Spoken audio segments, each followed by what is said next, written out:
Muy buenas tardes a todos. Vamos a dar inicio a la clase del día de hoy. Vamos a hablar un poquito sobre la angina de pecho estable y también sobre las cardiopatías congénitas.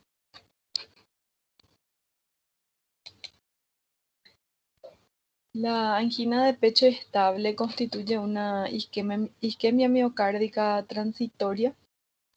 Es cuando vemos la historia típica de un varón de más de 50 años o una mujer de más de 60 años que se queja generalmente de molestias a nivel del tórax, en realidad en la región anterior del tórax, o también de una sensación de opresión o sofocación que suele ser de localización central y también retroesternal con una duración de minutos, en realidad de entre 2 a 5 minutos, y algunas veces esto irradiada a hombros y brazos. Otras veces podría ser a espalda, a la base del cuello, la mandíbula, los dientes y también el epigastrio. Suelen referir de esa manera a los pacientes. En cuanto a la clasificación, sabemos que las personas con cardiopatía isquémica pertenecen a dos grandes grupos. La arteriopatía coronaria crónica, que es más bien llamada la angina estable, y luego ya tenemos la cardiopatía isquémica en sí, en donde tenemos a la lista de los síndromes coronarios agudos, el infarto agudo de miocardio con elevación del segmento ST y los que tienen la angina inestable e infarto agudo de miocardio sin elevación del segmento ST. En realidad, el día de hoy vamos a hablar sobre la arteriopatía coronaria crónica o también llamada angina estable. Entonces, para que tengan en cuenta la diferencia. Generalmente la angina estable suelen ser causados por el ejercicio, la emoción, el estrés. Estos suelen ceder con el reposo en un lapso de 1 a 5 minutos, sobre todo si se asocia al consumo de nitroglicerina sublingual, o sea que eso generalmente suele ser la medida de tratamiento. En otros pacientes suele cursar de manera típica, sobre todo en los ancianos y también diabéticos, como otras manifestaciones. Suele manifestarse con disnea, náuseas, fatiga y también desmayos en algunos casos. Pero lo más característico y lo más frecuente de escuchar suele ser ese dolor retroesternal, la región anterior del tórax. Suele durar unos minutos y luego eso cede posterior al ejercicio, la emoción, el estrés. En cuanto a la etiología, sabemos que la causa más frecuente de isquemia de miocardio suele ser el ataque aterosclerótico de alguna arteria epicárdica, coronaria o también arterias. Pues podría ser una o también algunas arterias. Aproximadamente cuando una placa ocluye en un 70% de la luz arterial se produce una isquemia por esfuerzo y no con el reposo. Y ya cuando la estenosis supera el 80-90% de la luz arterial, podría producirse la isquemia incluso en reposo. La lesión orgánica en sí suele ser una placa ateromatosa que ocupa más del 70% de la luz del vaso coronario. En realidad, cuando ya hablamos de entre 80-90% de los casos, hablamos de una isquemia coronaria en sí, y que es relativamente estable en el caso de un 70% de afectación de la luz con crecimiento lento. Cuando el paciente está en reposo, el flujo coronario suele ser suficiente para el requerimiento metabólico miocárdico. Justamente cuando aumentan las demandas de oxígeno con el esfuerzo, ya aparece la angina estable en este caso. Entonces, tiene mucha importancia el grado de afectación de la luz arterial. En cuanto a las manifestaciones clínicas, como bien ya dijimos, un paciente típico, paciente mayor de 50 años, una mujer mayor a 60 años, que se queja frecuentemente de una molestia en la región anterior del tórax. Por lo común suelen describir como una sensación de pesadez, opresión, compresión, asfixia o sofocación, y rara vez suele ser como un dolor en sí. La ubicación del dolor, como ya dijimos, suele ser a nivel del esternón o a nivel de la retroesternal. Algunas veces suelen indicar con el puño.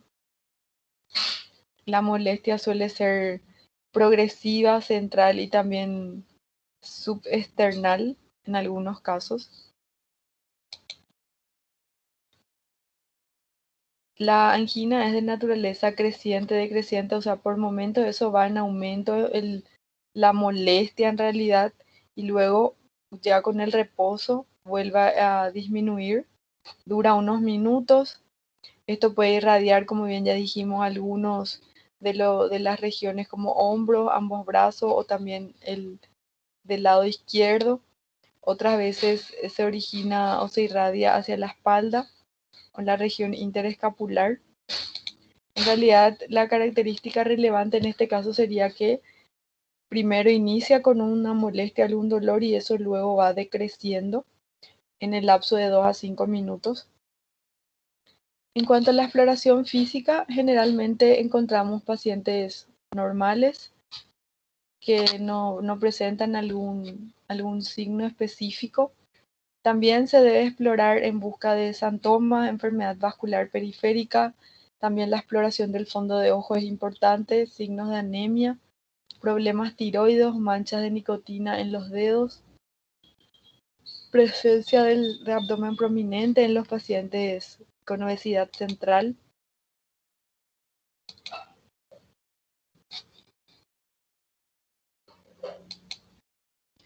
En cuanto al examen físico, ya en la auscultación podemos encontrar soplos arteriales, también presencia del tercer o cuarto ruido, un soplo que puede ser sistólico a nivel de la región del ápice, o también cuando la isquemia o un infarto previo ya han deteriorado la función de los músculos papilares.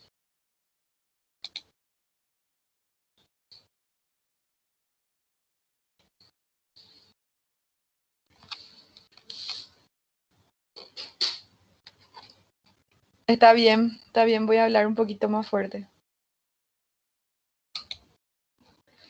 En cuanto a los estudios laboratoriales, generalmente también se solicitan todos los estudios laboratoriales en este tipo de pacientes. Buscamos en orina glucosuria o microalbuminuria que pueden acelerar la aterosclerosis a nivel de las arterias. También medición del perfil lipídico, glucosa, urea, creatinina, el hematocrito y la función tiroidea. Estos ya son más bien estudios específicos. En la radiografía de tórax más bien para valorar el tamaño del corazón o si hay presencia de signos de insuficiencia cardíaca o signos de sobrecarga, lo que podríamos encontrar a nivel de la radiografía de tórax. El electrocardiograma suele ser normal en reposo en un 50% de los pacientes con angina de pecho típica. Son sugestivas de cardiopatías isquémicas, pero suelen ser inespecíficas algunos cambios en el segmento de CT y también en la onda T o la presencia del aumento del índice de Sokolov en los pacientes con hipertrofia del ventrículo izquierdo. Entonces el electrocardiograma más bien nos da indicios de alguna alteración previa que podría venir teniendo el paciente. En cuanto a la prueba de esfuerzo, generalmente se utiliza un registro electrocardiográfico de 12 derivaciones que se hace antes, durante y después del ejercicio. La prueba consiste en un aumento progresivo de la carga de trabajo externo mientras se vigila el electrocardiograma. En realidad esto se hace en un tiempo o sea, se coloca el electrocardiógrafo al paciente y luego ya se realizan 24 horas. en donde vamos a encontrar un aumento progresivo de la carga de trabajo externo mientras se vigila el electrocardiograma, también los síntomas y la presión arterial. Obviamente que esto se tendría que interrumpir si estamos ante alguna sintomatología. La finalidad de la prueba generalmente suele ser descubrir cualquier limitación para realizar esfuerzos. Entonces, al encontrar o desarrollar algún tipo de síntoma en los pacientes, entonces esto se interrumpe. La variable más útil para el diagnóstico de una cardiopatía isquémica suele ser el descenso del segmento ST, o sea, un infradesnivel del segmento ST que suele aparecer con el ejercicio, desapareciendo posteriormente en el post-esfuerzo. Si aparece un descenso del segmento ST de más de 1 milímetro asociado a un dolor torácico típico, el valor predictivo positivo suele ser en ese caso del 90% para una enfermedad coronaria. Y si no se asocia a dolor torácico típico, el valor predictivo positivo es menor en ese caso. En realidad, entonces, es importante tener en cuenta el dolor torácico típico para poder tener un valor predictivo positivo de una enfermedad coronaria. Tampoco podríamos decir que un resultado negativo de la ergometría, en ese caso, que descarte el diagnóstico. Entonces, no teniendo una ergometría negativa, tampoco podemos descartar el diagnóstico si el paciente ya viene presentando síntomas. Pero no suele ser, es muy poco frecuente que el paciente con una ergometría negativa presente formas de alto riesgo. Entonces, es de bastante utilidad.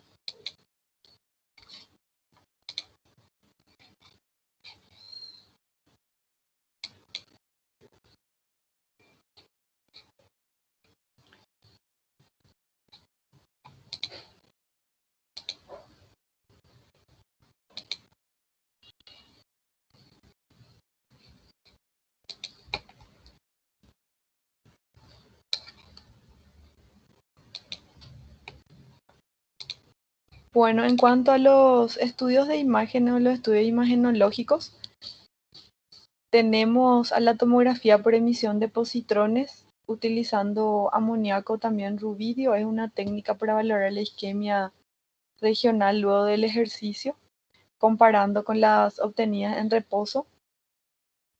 El PET scan, que es un estudio de perfusión miocárdica, se realiza mediante una tomografía por emisión de fotones individuales, o también llamado prueba de reposo y esfuerzo.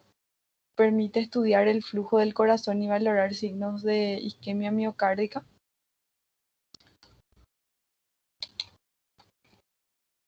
Esta consta de dos partes. En la primera se administra por vía endovenosa un radiofármaco que sería el tetrofosmin, después de un periodo de descanso, y la segunda tras un periodo de esfuerzo. Este esfuerzo se puede realizar caminando en alguna cinta o controlando el electrocardiograma y la presión arterial. En el máximo esfuerzo se administra la inyección del radiofármaco que sería el tetrofosmin, y si no se puede caminar se utilizan otros fármacos como la adenosina, por ejemplo. El ecocardiograma con esfuerzo o también con dobutamina, o la radiografía o la resonancia magnética con prueba de esfuerzo utilizando dobutamina también constituyen algunos métodos de elección para la valoración de la cardiopatía isquémica. En este caso, ya se debería de tener una vía disponible como para poder administrar la medicación al paciente. En los pacientes que no son capaces de realizar un alto nivel de esfuerzo, generalmente se plantean algunas técnicas farmacológicas para poder detectar la isquemia. La más empleada suele ser la ecografía con dobutamina. en la que la dobutamina se suele emplear para aumentar la frecuencia cardíaca y también la fuerza de la contracción cardíaca, simulando una situación de esfuerzo. También se podría utilizar el dipiridamol. En realidad, la dobutamina suele ser más utilizada. También tenemos a la arteriografía que evalúa la luz de las arterias coronarias en busca de obstrucciones. En este caso está indicado en pacientes con angina crónica, pero con síntomas más pronunciados, a pesar de ya recibir algún tratamiento médico. También en pacientes con dificultades para el diagnóstico de la cardiopatía isquémica o en los que realmente deban someterse a revascularización. El pronóstico va a depender de la edad del paciente, también del estado funcional del ventrículo izquierdo, de la ubicación y la gravedad de la estenosis y la actividad de la isquemia miocárdica. Entonces, en la mayoría de los casos, la angina estable en realidad no suele ser bastante relevante. Ya se hace el diagnóstico más bien cuando pasa a ser una angina inestable o cuando ya hay una cardiopatía isquémica en sí o un infarto agudo de miocardio en sí. Para los criterios diagnósticos utilizamos, según Patterson y Morowitz, algunos criterios como la aparición de la sintomatología durante el ejercicio. Esa molestia o dolor suele durar entre 2 a 15, 2 a 5 minutos en realidad. El episodio típico suele comenzar gradualmente y luego alcanza un máximo nivel de intensidad y luego ya va decreciendo. Este suele ceder con el reposo o también con la ingesta de los nitritos. Suele tener una localización característica, como les dije. Suele ser a nivel en la región anterior del tórax, a nivel retroesternal. Se suele propagar en algunos casos a la mandíbula, cuello o miembro superior izquierdo. Y también tenemos ausencia de otras causas de dolor. En realidad habría que descartar primeramente otras causas de dolor en estos pacientes. El tratamiento en sí consta de 6 pilares a fin de establecer una meta adecuada. Primeramente, explicar al paciente el problema y asegurar al paciente que es posible elaborar un plan de tratamiento. Los pacientes deben de entender su enfermedad, comprender que pueden tener una vida larga y útil, aunque padezcan de angina de pecho o también si han sufrido algún infarto de miocardio.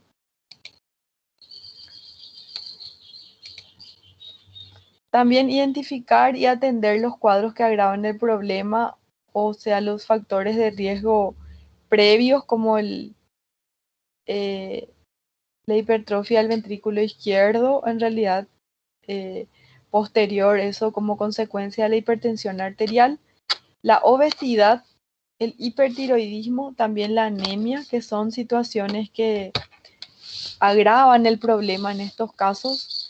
Todas las situaciones que disminuyan el aporte de oxígeno o aumenten la demanda de oxígeno en los pacientes. También recomendar a los pacientes las adaptaciones de la actividad física, tratar previamente los factores de riesgo, mantener en forma estable a esas patologías previas, iniciar el tratamiento farmacológico y luego evaluar la posibilidad de la revascularización.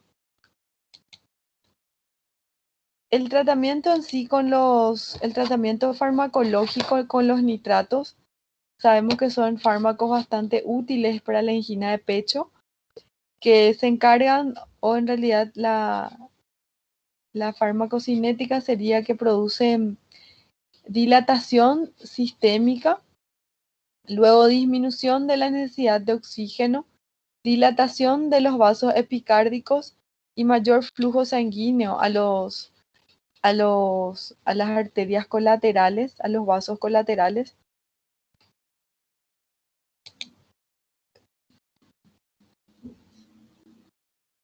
La administración más rápida suele ser por la mucosa, por lo que generalmente se administra nitroglicerina, suele ser bastante rápida y tiene buena efectividad.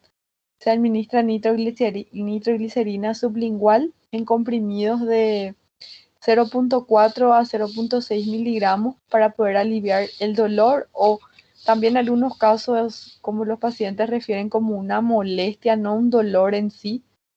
Y también antes de realizar un esfuerzo que pueda provocar o desencadenar ese dolor. Los beta bloqueantes suelen ser también útiles, disminuyen la demanda de oxígeno del miocardio porque suelen reducir la frecuencia cardíaca. Entonces, cuando estamos ante un paciente con angina estable, los beta bloqueantes son bastante útiles. Suelen reducir la frecuencia cardíaca, la presión arterial y también la contractilidad. Sus efectos terapéuticos incluyen el alivio de la angina y también de la isquemia.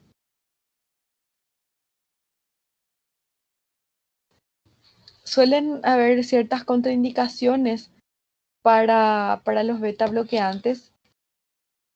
Cuando ya estamos ante presencia de contraindicaciones, se debe disminuir de forma progresiva la dosis o interrumpir también la administración. Los bloqueantes de canales de calcio generalmente son vasodilatadores coronarios que disminuyen la necesidad de oxígeno por parte del miocardio y la presión arterial y la contractilidad cardíaca. Están indicados cuando no pueden utilizarse los beta bloqueantes o cuando tenemos alguna contraindicación para la utilización de los beta bloqueantes.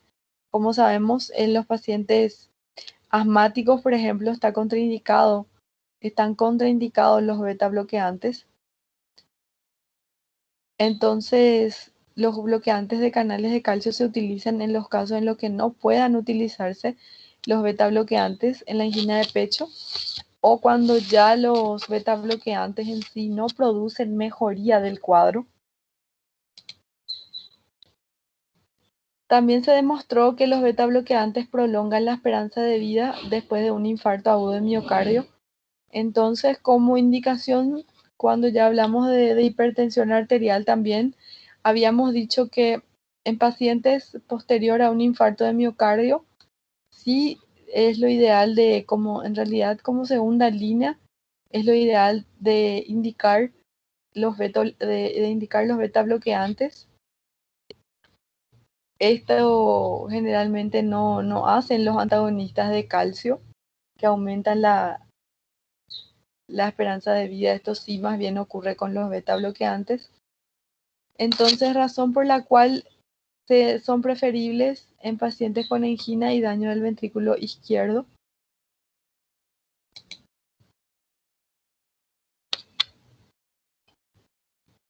Los antiplaquetarios, como la aspirina o el ácido acetil salicílico, estos generalmente reducen los episodios coronarios en adultos sintomáticos mayores de 50 años, pacientes con angina estable crónica y enfermos con angina inestable que han sobrevivido después de un infarto.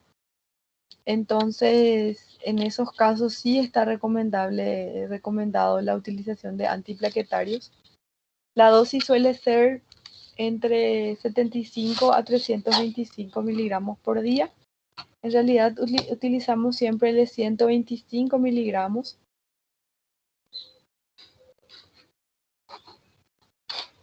En estos casos lo que se tiene en cuenta sería más bien que podría tener un cierto riesgo de hemorragia o riesgo de sangrado con la utilización de los antiplaquetarios.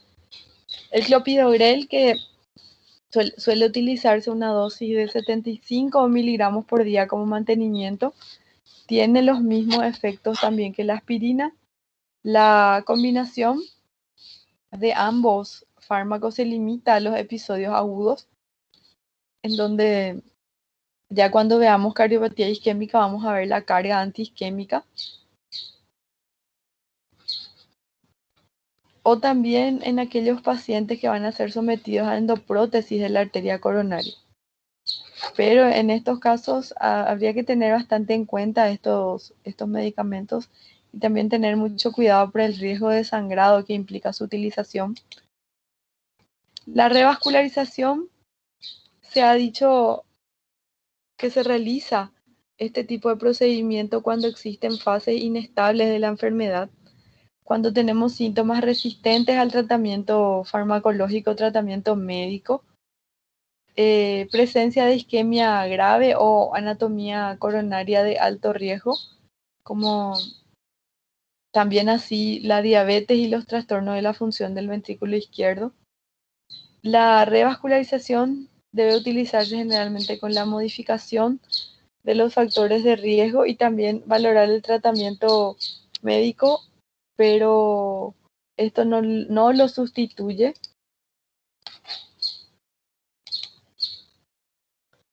Bueno, eso más bien sería cuando hablamos de la angina estable. Como bien dijimos, se diferencia en bastantes puntos con, con la angina inestable y con las demás, con los demás componentes del síndrome coronario agudo. Entonces eso vamos a ir viendo posteriormente en las demás clases para que tengan en cuenta nada más las características importantes de la angina estable, porque sí vamos a escuchar bastante, escuchamos bastante pacientes que se quejan de ese tipo de dolor o molestia, en realidad no llega a ser un dolor bien característico. Bueno, las cardiopatías congénitas del adulto vamos a ir hablando cada uno de cada una de ellas. Suelen ser bastante raras, pero en algunos casos sí encontramos.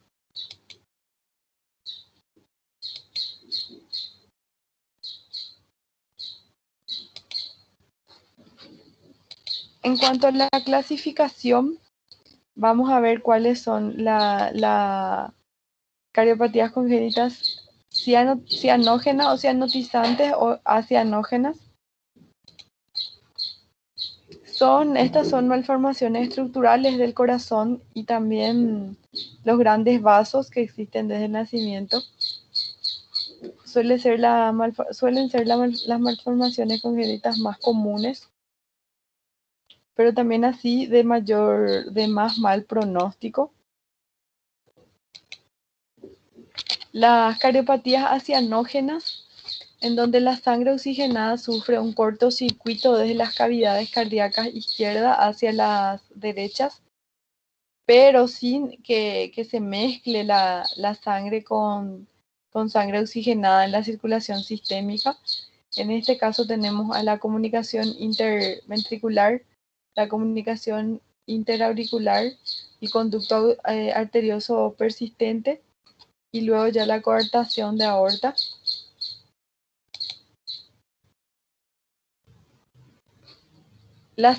Cuando la sangre ya hablamos de cardiopatías cianógenas, cianógenas, no acianógenas. Cuando hablamos ya de cardiopatías cianógenas, en este caso la sangre sufre un cortocircuito desde las cavidades cardíacas derechas a las izquierdas, donde la sangre no oxigenada fluye desde el ventrículo izquierdo hacia todas las regiones del organismo, por lo que posteriormente vamos a encontrar presencia de cianosis al examen físico, donde tenemos a la tetralogía de Fallot, la transposición de grandes vasos y la atresia tricúspide.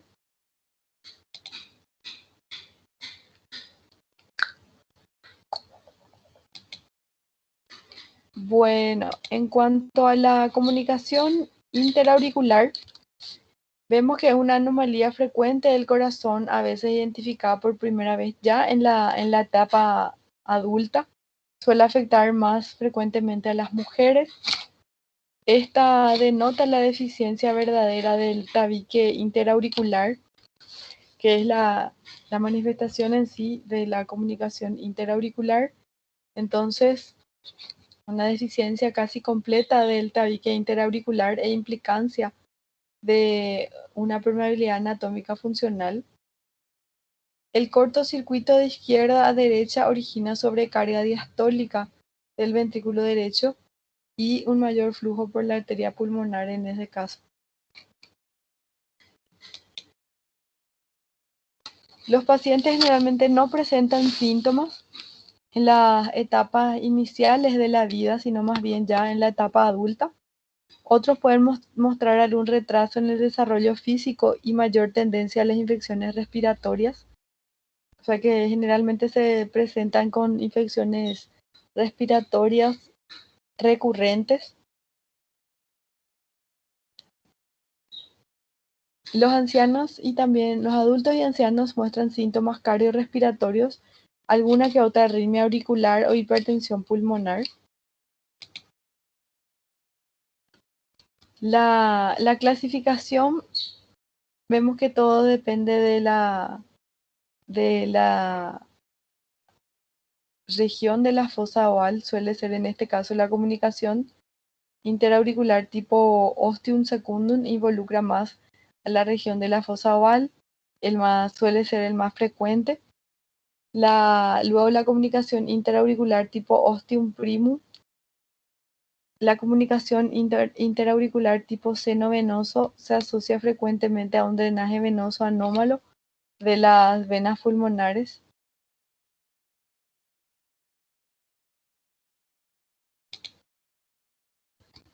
En cuanto al examen físico, vamos a encontrar un primer ruido en realidad normal o también podría estar desdoblado. El segundo ruido con desdoblamiento amplio suele ser más llamativo. Y también la presencia de un soplo mesosistólico más intenso en el cuarto espacio intercostal y en el borde izquierdo del esternón.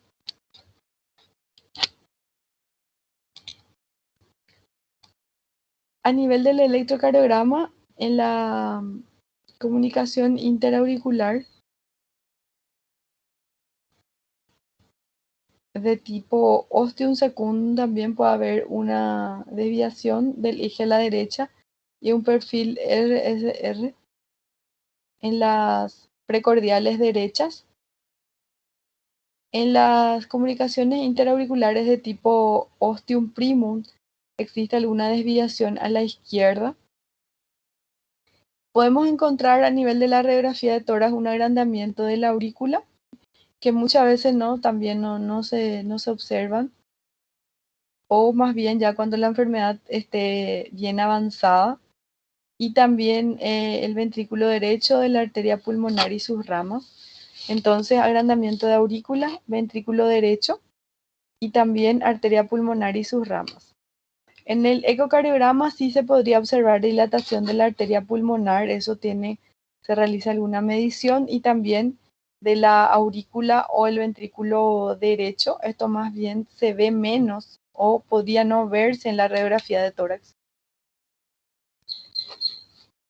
En la comunicación interauricular, que es lo que vamos a encontrar a nivel del electrocardiograma, signos que nos indican hipertrofia del ventrículo derecho, un bloqueo incompleto de rama derecha del haz de His, que sería la RR' en V1, y el eje, el QRS, se encuentra desviado a la derecha, y la R en V1S y V6. V1S en V6. El tratamiento generalmente consiste en las reparaciones de cuadros infecciosos respiratorios, uso de algún antiarrítmico en el caso de que haya fibrilación auricular o taquicardia supraventricular, y también para los casos de hipertensión, coronariopatías e insuficiencia cardíaca. Entonces, en ese caso, los fármacos antiarrítmicos. El reparo quirúrgico puede darse en personas mayores de 40 años y sin hipertensión pulmonar grave. En realidad, la hipertensión pulmonar grave es lo que agrava generalmente el cuadro del paciente.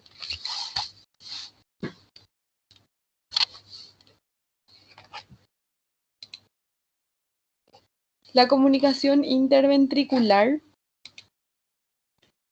sería más bien un defecto embriológico que consiste en uno o también varios orificios en el tabique que divide el ventrículo izquierdo, que en este caso suele ser el que tiene mayor presión, hacia el ventrículo derecho, que es de menor presión.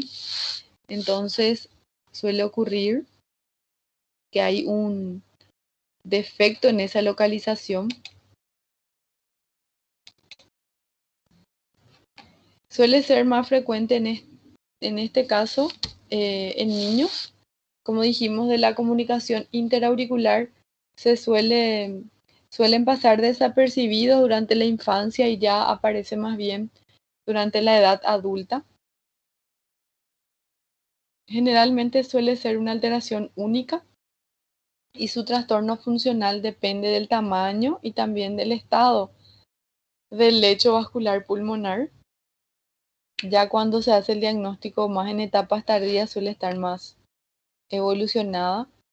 Puede cursar con un cierre espontáneo o también la progresión a una insuficiencia cardíaca congestiva y la muerte en la lactancia. El cierre espontáneo es frecuente en personas que nacieron con una comunicación interventricular bastante pequeña. En este caso vamos a tener un cortocircuito de izquierda a derecha. En cuanto a las manifestaciones clínicas, lo que vamos a encontrar un soplo en foco tricuspideo. Podemos tener insuficiencia cardíaca o signos y síntomas de insuficiencia cardíaca, taquipnea, taquicardia, agitación, diaforesis o dificultad para respirar, y también retraso en el crecimiento.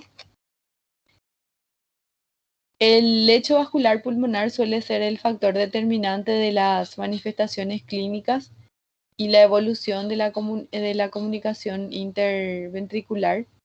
Generalmente esto se debe corregir quirúrgicamente desde ya inicios a comienzos de la vida, como para evitar las demás complicaciones.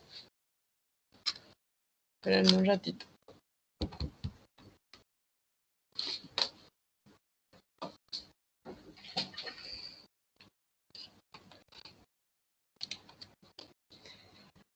Bueno, luego ya pasando a hablar del conducto arterioso persistente, que consiste en la apertura persistente entre la aorta y la arteria pulmonar, que es incapaz de cerrarse en el momento del parto.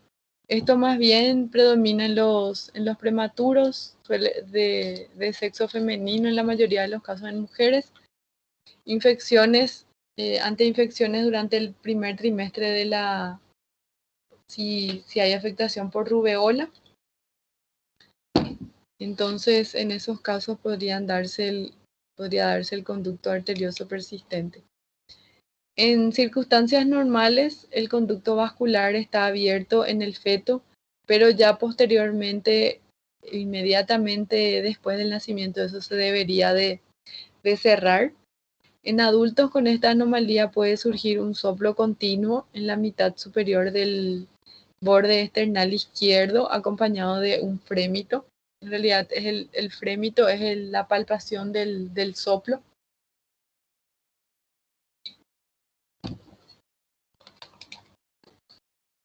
En cuanto a las manifestaciones clínicas, encontramos un soplo en el foco pulmonar, también conocido como máquina de vapor.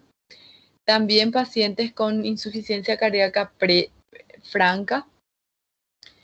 Y la dificultad respiratoria, la disnea, que es bien característica. En este caso, el paciente ya tiene requerimiento de oxigenoterapia. Las complicaciones que podrían darse son la obstrucción vascular pulmonar con hipertensión pulmonar, lo que produce inversión del flujo pasando sangre desoxigenada a la aorta descendente y por ende dando cianosis en pies, pero no en manos, y también con un hipocromatismo digital. Suele ser conocido como cianosis diferencial. Estos pacientes suelen fallecer por insuficiencia cardíaca, alguna endocarditis infecciosa sobreagregada. El tratamiento quirúrgico se realiza en pacientes sin enfermedad vascular pulmonar grave, entonces solo en esos casos, si no hay una afectación o una hipertensión pulmonar grave.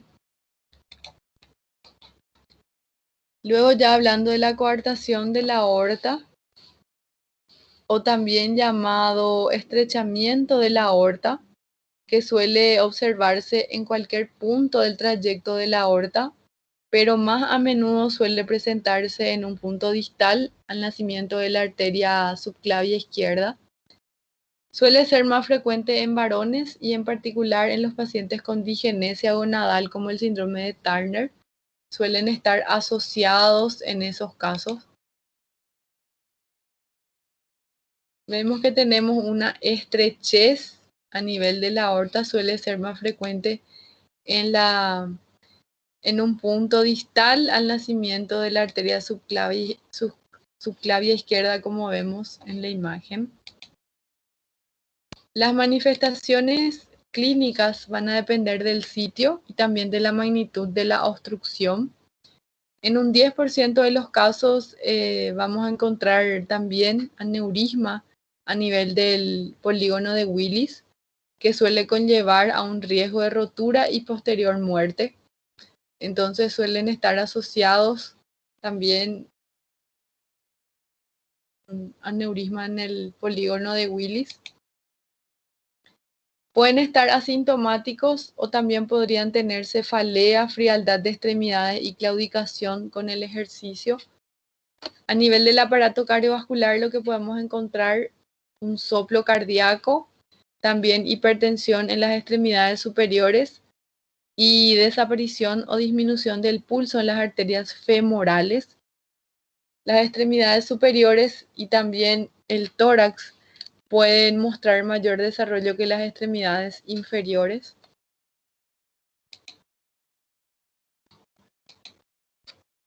En el electrocardiograma lo que vamos a encontrar es hipertrofia del ventrículo izquierdo. La radiografía de tórax nos puede dar dilatación de la arteria subclavia izquierda o también de la aorta ascendente. En realidad también si estamos ante presencia de hipertrofia del ventrículo izquierdo podemos encontrar cardiomegalia. El tratamiento quirúrgico consiste en la dilatación con un catéter y colocación de una endoprótesis. Entonces suele ser más bien un tratamiento hemodinámico. Ya la tetralogía de Fallot sería un trastorno que consiste en la asociación de 4 malformaciones juntas, en donde vamos a tener una comunicación interventricular, estenosis pulmonar, hipertrofia del ventrículo derecho y cabalgamiento de la aorta. Suele ocurrir de 1 en 5.000 recién nacidos. En cuanto a las manifestaciones clínicas, vamos a encontrar cianosis, como vemos en la imagen, cianosis peribucal, dedos hipocráticos en manos y pies, el encuclillamiento, crisis de hipoxia, que sería inconsciencia, convulsiones, cianosis severa, ya eso posterior a la hipoxia severa, y niños con peso y talla baja.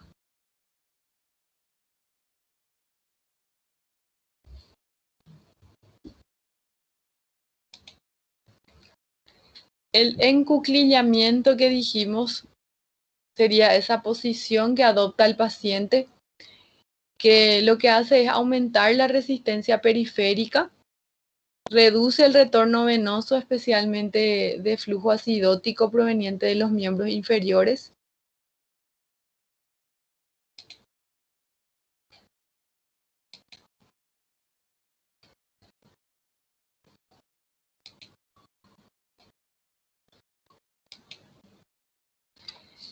A nivel del electrocardiograma, lo que vamos a encontrar sería una hipertrofia del ventrículo derecho, que suele observarse muy raramente. La radiografía de tórax, un corazón de tamaño normal, pero en forma de bota, con prominencia del ventrículo derecho en esos casos. A nivel del ecocardiograma, alineación defectuosa de la comunicación interventricular, un cabalgamiento de la aorta. Como dijimos, el corazón en bota, que sería más bien en este caso por la prominencia del ventrículo derecho, aumento del ventrículo derecho, la hipertrofia del ventrículo derecho.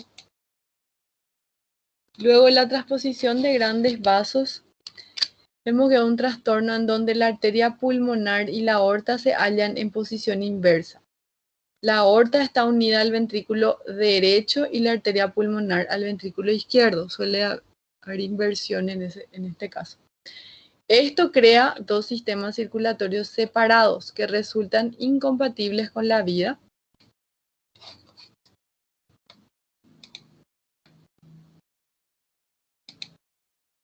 Para que el paciente sobreviva en la vida extrauterina debe haber una comunicación entre ambas circulaciones. Algunos podrían presentar una comunicación interauricular, un conducto arterioso persistente o también la comunicación interventricular, como para que haya vida extrauterina. Es más frecuente en los varones de entre 2 a 1 y corresponde al 10% de las cardiopatías cianóticas. El tratamiento quirúrgico más sencillo puede corresponder a un agrandamiento de la comunicación interauricular para mejorar la mezcla de sangre venosa, ya sea sistémica y también pulmonar.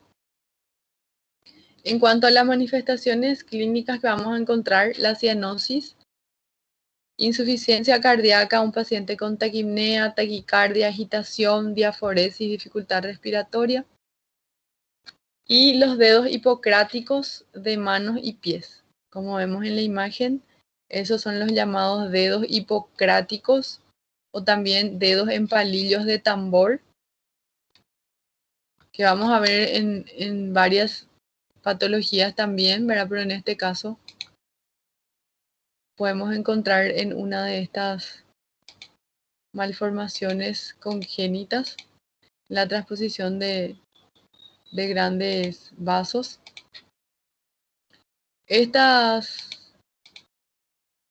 patologías suelen ser de hallazgo, en algunos casos, ya en la vida adulta, cuando no se manifiesta en la niñez, suele ser hallazgo casual o en algunos casos pacientes que sí presentan síntomas y al hacer algún estudio sí se podrían encontrar estas, pero no suelen ser muy frecuentes.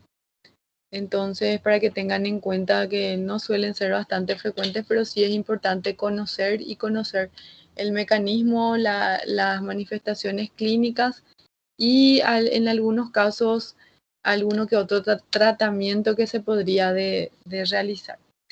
No sé si tienen alguna pregunta.